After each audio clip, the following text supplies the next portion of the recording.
ومشيت ناحيته بهدوء. فتحت درج المكتب، جبت المسدس اللي كان مركون من شهور وما اتحركش كأنه مستعد. وجهته عليه وقلت له أنا مش بقتل يا آدم، أنا بخلص الناس من غبائهم. وكانت طلقة واحدة وقع قدامي.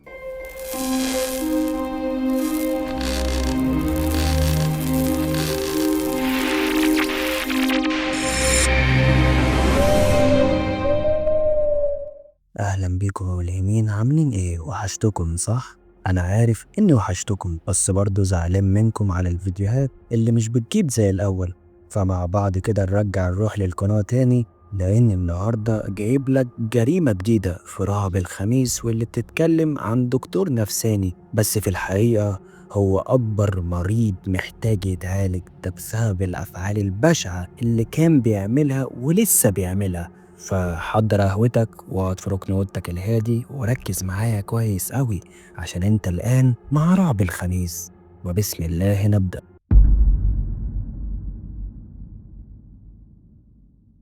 أنا اسمي شادي السعير، دكتور نفسي معروف، استشاري علاقات أسرية، والناس بتقول عليا ضمير المجتمع. عيادتي في الزمالك، شارع هادي مفيهوش دوشة، والواجهة من الإزاز، واليافطة مكتوب عليها اسمي دكتور شادي السعيد، استشاري الطب النفسي والعلاقات الأسرية. الناس كلها بتحبني أو يمكن بتحترمني. بظهر في برامج كتير وبتكلم عن تربية الأولاد، عن المشاكل بين الزوج والزوجة، عن الاكتئاب، عن القسوة، وبطلع دايما كأني ملاك نازل من السما. بس الحقيقة أنا مش كده خالص. أنا ساكن فوق العيادة في شقة واسعة، عايش مع مراتي نادين، مذيعة مشهورة، الناس بتشوفها جنبي في كل مناسبة، دايما لابسة أحسن لبس، دايما بتضحك، بس ما بتعرفش عني أي حاجة. أنا ما بحبش الناس تدخل في حياتي، ما عنديش صحاب، وما بحبش حد يقرب مني. أنا بحب دايما أكون لوحدي. بالليل بعد ما الدنيا كلها بتنام والعيادة بتتقفل، بقعد في مكتبي قدام الملفات، بس مش براجعهم كطبيب، لا، أنا صياد. كل ملف بيبقى فيه ضحية محتملة، كل واحد بيجيلي بيحكيلي عن ألمه، عن خطاياه، عن حاجات محدش يعرفها غيري أنا بس. وأنا بسمع وبسجل وبحلل الكلام، ومش كلهم يستحقوا فرصة تانية. في ناس خلاص لازم تنتهي. أنا ما بقتلش، أنا بس بنهي المعاناة، بريحهم من اللي هم فيه. كل اللي بعمله إني بزود جرعة مهدئ، بزود حبة على شوية أدوية، وأهو ارتاح وريح العالم من عبء زيادة عليه. عندي درج في مكتبي فيه تليفونات قديمة، كل تليفون فيه تسجيلات، اعترافات، صرخات، انهيارات. وبالليل وأنا لوحدي بقعد أسمعهم كأنهم موسيقى حزينة، وأنا المايسترو اللي بيقرر مين هيدخل الفرقة ومين لازم يسكت. أنا مؤمن بحاجة واحدة بس، الناس الضعاف عبء، وأنا بساعد في تنظيف الدنيا منهم، وبرضه بريحهم هم كمان. بس كل ده هيتغير. عمرك شفت حد باين عليه من أول ثانية إنه محزون؟ أنا بشوفهم على طول كده بالظبط، اللي بيقعدوا قدامي في العيادة ووشوشهم باين عليها إنهم خلصانين، بيبقوا قاعدين قدامي ومش عارفين يبدأوا الكلام منين، بيحاولوا يلموا نفسهم بس خلاص دماغهم باظت.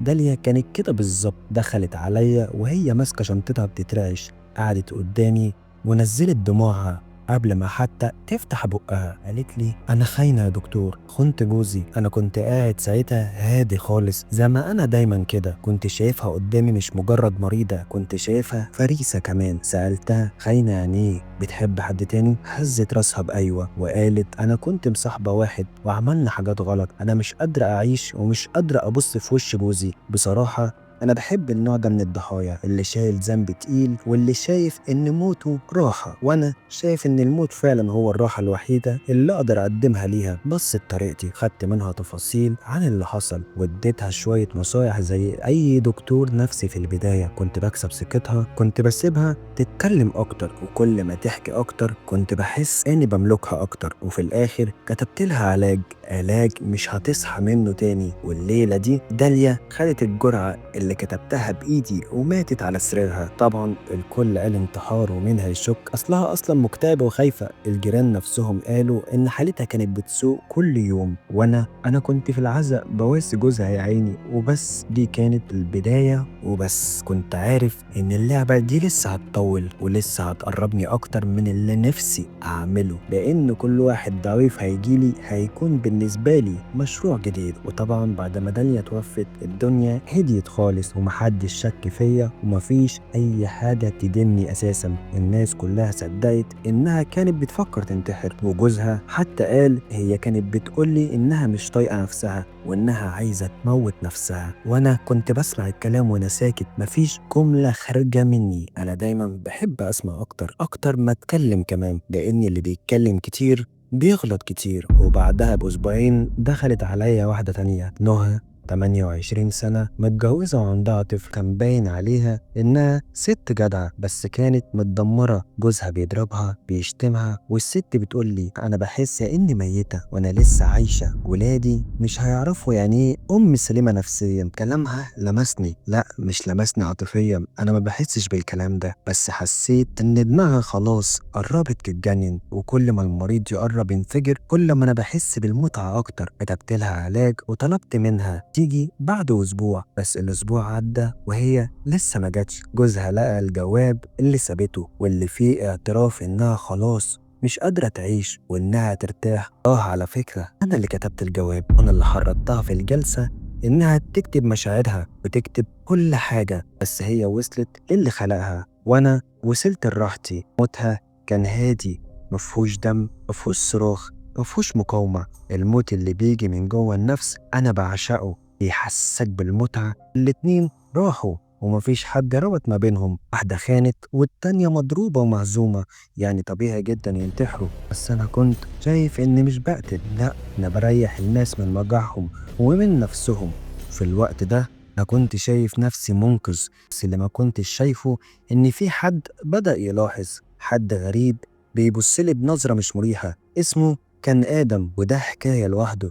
أنا فاكر اللحظة اللي دخل فيها آدم عليا كانت عادية جدا، شاب في أواخر العشرينات لابس شيك، بس في حاجة في عينيه غريبة. أول ما قعد قدامي مسك الكرسي بإيده جامد كأنه بيحاول يسيطر على نفسه. قال لي أنا عندي مشاكل في النوم يا دكتور، أنا بقيت أشوف كوابيس يا دكتور، ودماغي مش مرتاحة خالص. سألته عن شغله، حياته، علاقاته، وكل حاجة كانت ماشية عادي، لحد ما قال لي أنا كنت على علاقة بواحدة اسمها داليا وماتت من أسبوعين. جملته نزلت عليا زي البرق، قلقت بس عقلي وقف للحظة. داليا بتاعتي اللي قتلتها، بس أنا اتعودت إني أتحكم في ملامحي ووشي ما بيتغيرش. قلت له أنا آسف جدا على خسارتك، أنت بتفكر فيها كتير؟ أيوة يا دكتور كل يوم، بس اللي بيجنني إن موتها مش داخل دماغي. ابتسمت له وقلت له دي مشاعر طبيعية، عقلك بيرفض الحقيقة علشان يحميك يا آدم. لكن آدم ما كانش مقتنع، وشه كان فيه حاجة مش مريحة، وأنا كنت حاسس إنه مش جاي يتعالج، حاسس إني اتكشفت خلاص. لأ أنا حاسس إني اتكشفت. بعدها خرج من الجلسة وأنا قفلت الملف بتاعه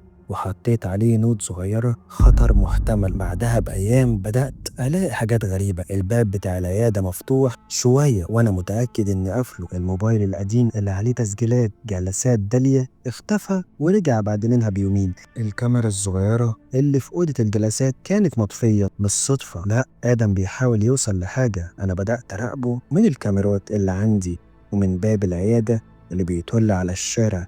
شفته واقف بعيد بيتفرج وبيعد الناس، بيشوف مين داخل ومين خارج، وده خلاني أقرر ألعب لعبتي بقى. خليته يحجز جلسة تانية وجه قعد قدامي، وأنا بدأت أتكلم عن الفقر والتقبل وكل الكلام اللي بيريح النفوس. بس المرة دي أنا اللي كنت بسأله، وأنا اللي كنت بحلم، مش كدكتور، لا كمجرم بيحاول يعرف عدوه بيفكر ازاي. لقيته بيقول لي فجأة داليا كانت صاحبة نهى، انت كنت دكتور الاتنين صح؟ لحظة سكوت غريبة حصلت في الأوضة. أنا ساعتها حسيت إن قلبي دق دقة مش مألوفة عليا. هو عارف أو على الأقل بيجمع خيوط. ابتسمت له وقلت له أنا بشوف وردة كتير جدا، ممكن تكون جات لي العيادة، بس الأسماء بتروح من دماغي بسرعة. رد بهدوء أنا بس مستغرب إن الاتنين كانوا بيحبوا الحياة بالشكل ده، ماتوا فجأة وبطريقة شبه بعض. قام ومشي وسابني قاعد. بس المرة دي أنا كنت مش مرتاح. آدم بدأ يقرب وأنا لازم أخليه يبعد قبل ما يعمل الغلطة اللي تخليه يكشفني. بس اللي ما كنتش أعرفه وقتها إن آدم مش بيشك بس، ده كان بدأ يلم دليل ورا دليل ورا دليل. في حاجات كده بتحصل تحس إنها بسيطة بس بتخليك مش مرتاح. زبون بيكرر أسئلة مش المفروض يسألها، وشه بيترسم عليه فضول أكتر من اللازم، ومفيش دموع، مفيش شكوى. هو مش مريض، ده بيحاول يوقعني. آدم كان كده بالظبط. أنا حسيت إنه بيحاول يلبسني في حاجة، فبدأت أراقبه بعناية، مواعيد تحركاته، الجلسات اللي بيحجزها، وحتى أسئلته الغريبة اللي بيلف بيها حوالين داليا ونهى. بس اللي فاجئني إنه كان سابقني بخطوة. لقيت واحدة اسمها منى بعتت لي على واتساب بتسأل على جلسة استشارة، وتقول لي إنها من طرف الأستاذ آدم. أول مرة أسمع الاسم ده بيجي على لسان حد غيره. منى دي جت فعلا، دخلت العيادة وقعدت قدامي، بس طريقتها كانت مش طبيعية. كانت بترمي كلام زي لو حد خد علاج غلط من دكتور المفروض القانون يعمل إيه؟ هو الدكتور ممكن يتسبب في موت حد ويتغطى تحت عنوان إنه بيعالج؟ أنا ضحكت وأنا قلبي هيقف من الخوف. قلت لها أنت جاية تتعالجي ولا جاية تسأليني؟ ضحكت وقالت الاتنين يا دكتور. بعد ما خرجت شك تحول ليقين. آدم بدأ يحرك الناس ضدي. كنت واثق إنه بيحاول يوقعني، بس ما يعرفش إن اللي بيلعب بالنار بيتلسع. رجعت أفتح الكاميرات الداخلية بتاعة العيادة، شفت لقطة قديمة آدم داخل الحمام وواخد حاجة في جيبه وهو طالع. فتشت العيادة من فوق لتحت، لقيت مايك صغير ورا لوحة متعلقة في أوضة الجلسات كان بيسجل لي. أنا وقتها ما حسيتش بالغضب، أنا حسيت بالحماس. خلاص هو قرب قوي، وأنا لو سبته دقيقة كمان ممكن يوقعني. فبدأت أخطط، هنعمل جلسة أخيرة وهقول له كل اللي عايز يسمعه، هيحس إنه انتصر، وبعدها مش هيخرج من عندي تاني. كل واحد بيقرب من سر لازم يدفن معاه، واللي جاي دمه هيبقى على إيدي. اليوم ده كنت حاسس بحاجة غريبة. الجو هادي أكتر من اللازم، الشارع فاضي والسكرتيرة مش موجودة، كأن الدنيا كلها قررت تسكت علشان تشوف اللي هيحصل. آدم كان حاجز جلسة الساعة 7 بالليل، وأنا كنت مستنيه مش كدكتور، لأ، كنت مستنيه كصياد بيستنى اللحظة اللي يطعم فيها فريسته. دخل وقعد قدامي، نفس الهدوء نفس النظرة، بس المرة دي عينيه ما كانتش بتدور، عينيه كانت ثابتة عليا، كأنه خلاص عارف كل حاجة. قال لي أنا عارف إنك قتلت داليا ونهى. ضحكت بس من جوايا كنت قلقان. قلت له ده اتهام كبير لدكتور زي آدم. عندك دليل؟ رد بكل برود. عندي تسجيل بتتكلم فيه عن علاج لداليا وإنك عارف إنها هتموت. سكت لثانية ولقيته بيكمل وقال ولقيت ملف قديم على جهازك فيه تسجيلات ليك وإنت بتحكي إيه اللي حصل. ساعتها أنا فهمت مفيش طريق للرجوع. آدم مش بس بيشك، آدم جاي يهددني. وقفت وقلت له لو فعلا عندك كل ده جاي ليه؟ مش المفروض تروح للشرطة؟ قال لي جيت أشوفك وأسمع منك بنفسي. كنت عايز أفهم إزاي بتقتل الناس كده، عايز أشوف وش القاتل اللي الناس بتقول عليه ملاك. أنا ابتسمت ودي كانت اللحظة، ومشيت ناحيته بهدوء. فتحت درج المكتب، جبت المسدس اللي كان مركون من شهور وما اتحركش كأنه مستعد. وجهته عليه وقلت له أنا مش بقتل يا آدم، أنا بخلص الناس من غبائهم. وبوم، طلقة واحدة وقع قدامي، عينه مفتوحة وإيده لسه على رجليه، ومش قادر أقول حسيت بإيه. يمكن راحة، يمكن انتصار. أخدته ونقلته لمكان محدش هيوصله. حفرت حفرة في الصحراء ودفنته هناك، ومشيت كأن الليلة عادية خالص، كأن آدم عمره ما كان عايش أصلا. بس آدم ما ماتش في دماغي، آدم كان مختلف. بس دلوقتي هو مجرد جثة. ولا لسه الدكتور، لسه الكل بيصدقني، لسه بيجروا ورا كلامي في التلفزيون، لسه على العرش الناس دايما تقولك الشيطان بيقع من تفصيلة صغيرة. وأنا وقعت من فيديو. بعد ما خلصت على آدم الدنيا رجعت هادية جدا. كل أسبوع وأنا بمارس شغل عادي جدا، الناس داخلة وطالعة، المرضى بيتكلموا وأنا بختار فريستي، لحد ما جالي اتصال من رقم مش متسجل. بصيت وما ردتش. بعدها جالي رسالة أنا عارف أنت عملت إيه مع آدم. وبعدين في فيديو وصل، الدم فجأة نشف في عروقي. فتحت الرسالة التانية لقيت لينك الفيديو صامت ومدته 8 دقايق. كاميرا مراقبة قديمة كانت راكبة في السقف، نسيت أشيلها. الفيديو كان باين فيه كل حاجة، آدم قاعد، أنا واقف، المسدس في إيدي، واللحظة اللي طلعت فيها الرصاصة موجودة وواضحة بدون صوت، بس كفاية جدا كده. أنا ما كنتش مصدق نفسي، أنا اللي بنفذ كل حاجة بدقة. نسيت كاميرا، اتجننت، دخلت على جهاز التخزين، لقيت الملف متشال، حد فتح العيادة خده وخرج. سألت السكرتيرة، سألت عامل النظافة، مفيش حاجة واضحة، بس الوشوش كانت بتتحاشى عيني. وبعد يوم يومين جالي ظرف من البريد جواه صورة مطبوعة من لقطة المسدس، ومكتوب ورقة صغيرة: مش كل اللي بيموت بيسيبك في حالك. أنا مشيت في الشارع زي المجنون. مين يا ترى معاه الفيديو؟ مين أصلا قدر يوصل للفيديو؟ آدم كان لوحده وأنا متأكد من حاجة زي دي، بس الظاهر إن آدم كان أذكى مني. غالبا كان بيبعت نسخة من التسجيلات دي حد واثق فيه. وأنا دلوقتي بقيت في خطر كبير، مبقاش قدامي غير حل واحد: أوصل للشخص ده وبأي تمن، ولازم هيموت زيهم. بس الغلطة دي فتحت الباب اللي كنت قافله من سنين.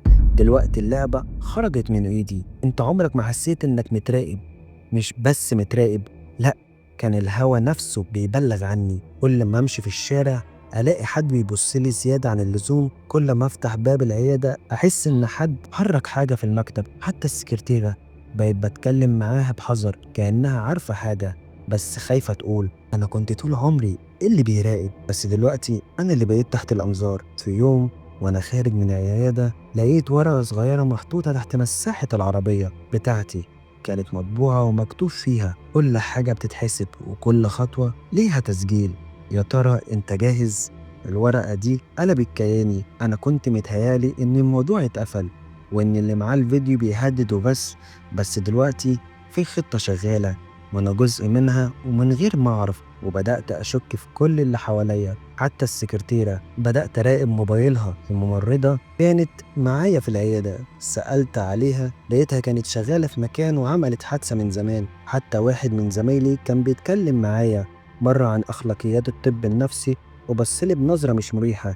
كل الناس بقت أعداء، وكل واحد ممكن يكون هو اللي معاه الفيديو بتاع القتل. وفي وسط ده كله جالي اتصال تاني، المرة دي من رقم مخفي. صوت ست هادي قالت لي: اللي معايا يكفي ينهيك، بس قبل ما اوديه للشرطة عايزاك تقابلني. اتجمدت وسكت شوية، قلت لها: انت مين؟ قالت لي: مش مهم، اللي يهم دلوقتي انك تيجي لوحدك، ولو اتأخرت الفيديو هيوصل للنيابة. قفلت السكة بسرعة وسابتني في حالة لا توصف. أول مرة أحس الإحساس ده، إن التحكم اللي كان في إيدي اتسحب مني حتة ورا حتة. بس أنا مش سهل يا ملهمين، لو وقعت لازم آخد حد معايا وأكبر عدد كمان. ولما قالت لي قابلني لوحدك حسيت إن رجعت طالب في ابتدائي، خايف إن المدرسة هتمسكني متلبس. بس أنا مش أي طالب، أنا كنت طول عمر المدرس. بس الظاهر إن اللعبة اتشقلبت والدرس الجاي ممكن يكون الأخير. خدت نفسي وجبت المسدس اللي كنت بخبيه في أوضة التمريض. لبست هدومي على شكل خفيف، مش شيك مش وحش، عادي يعني، عشان ملفتش نظر حد. نزلت مكان اللقاء، كافيه مهجور على طريق المعادي الزراعي، شكله قديم مقفول من زمان، بس الباب مفتوح. كان جواه نور، شمعة واحدة بس وكرسيين. دخلت بصيت حواليا، وبعدين شفتها قاعدة لابسة سويت شيرت رمادي، شعرها ملموم ووشها مش باين كويس بسبب الضلمة. قالت لي: اقعد يا دكتور، خلينا نخلص من الموضوع ده، اقعد. قعدت قدامها حاطط ايدي فوق رجلي وقلبي عمال يدق، مش من الخوف، لا، توتر من اللي جاي. سألتها: انت مين وليه بتعملي كده؟ سكتت شوية وبعدين قالت لي: آدم كان بيبعت لي كل التسجيلات، كل الصور، كل معلومة عنك. ساعتها قلبي وقف. قالت لي: آدم كان عارف إنك ممكن ما يطلعش من عندك اليوم ده، فجهز كل حاجة وبعتها لي، وقال لي بالحرف: لو مت كملي انت مكاني. قلت لها: طب وانتي كنت بالنسبة له ايه طيب يعني؟ رفعت عينيها ولأول مرة أشوف ملامحها، وشها فيه ملامح من آدم، شبهه بالظبط. وقالت لي بكل هدوء: أنا أخته، وكان بعت لي تسجيلات من جلساته معاك من الكاميرا اللي هو ركبها في الساعة بتاعتك. يا دكتور، آدم كان أذكى من إنك توقعه بسهولة. أنا ساعتها بقيت بسمع وساكت مش عارف أنطق. إزاي ما أخدتش بالي؟ إزاي آدم حاصرني من غير ما أحس. رفعت إيدي بهدوء على المسدس اللي في جيبي، وهي بصالي وقالت لي لو طلعت المسدس مش هتلحق تضرب. وبإشارة منها فتحت النور الخلفي للكافيه، ودخل 3 أشخاص. واحد منهم كان ماسك موبايل شغال بيصور من أول لحظة. أنا اتحسرت ووقفت وبصيت لهم، لقيت واحد من اللي دخلوا لابس بدلة بوليس. قال لي وهو بيقفل الباب: انت متهم بقتل 3 أشخاص وب13 تهمة تزوير وتحريض وإساءة استخدام المهنة وجريمة قتل مباشرة وموثقة بفيديو كامل. أنا ما قلتش حاجة ولا نطقت لأن دي الحقيقة. أنا كنت عارف إن اللحظة دي هتيجي في يوم من الأيام، كنت مستنيها، يمكن حتى كنت بتمناها. بس تفتكر بقى إن دي النهاية؟ لا يا باشا، دي مجرد بداية. لأن القاتل الحقيقي مش اللي بيقتلك على طول، القاتل الحقيقي هو اللي يخليك تتمنى الموت. أنا عارف أنت مستغرب وجودي هنا يا باشا، واحد زي دكتور مشهور بيطلع في التلفزيون بيتكلم عن الصحة النفسية والأمل والطبطبة، وفجأة يتحول لمتهم في قضية قتل. بس خليني أريحك من الأسئلة، لأن الحقيقة أنا جيت هنا النهاردة مش عشان أدافع عن نفسي، لأ، أنا جيت أعترف. اللي حصل مع داليا ونهى وآدم كله كان تحت إيدي، مش قتل مباشر دايما، بس كنت ماسك الخيط من أوله. أنا ما كنتش بختار الضحية، أنا كنت بختار اللي يستحق، وبعدين كنت بسيبه والباقي يحصل بسلاسة. عارف لما تفتح باب وتقف على جنب؟ هو ده اللي كنت بعمله. آدم كنت متأكد إنه هيشك، بس متوقعتش إنه هيسجل لي ولا إنه هيبعت كل حاجة لأخته. هي اللي لعبت بيا في الآخر. وأيوه أنا وقعت، بس الغريب يا باشا إن الوقوع كان مريح. كنت تعبت من لبس الوشوش ومن إن الناس شايفاني ملاك، وأنا عارف إن كل يوم بصحى أبص في المراية وأشوف واحد بلا رحمة. بس عارف إيه اللي هيفاجئك؟ وأنا قاعد هنا دلوقتي هيجيلك خبر إن في واحدة ماتت امبارح بنفس طريقة داليا ونهى، نفس النظام، نفس التخدير، نفس الأسلوب. بس أنا هنا، أنا في السجن. يبقى يا ترى مين اللي عمل كده؟ أنت فاكر إنك قفلت القضية، بس الحقيقة أنت فتحت باب تاني. أنا مجرد البداية مش النهاية.